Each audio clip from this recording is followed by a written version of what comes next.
Ego, frater Raimundus de Emporis, magister ordinis Sancti Ioanni de Hierosolimis. Fra Ramon d'Empúries.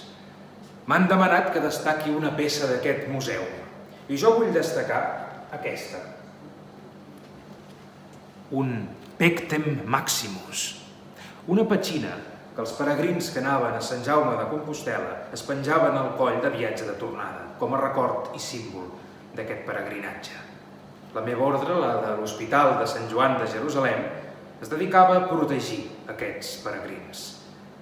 Ells, però, buscaven protecció en altres coses, com per exemple això, la cervesa amanida amb altres coses.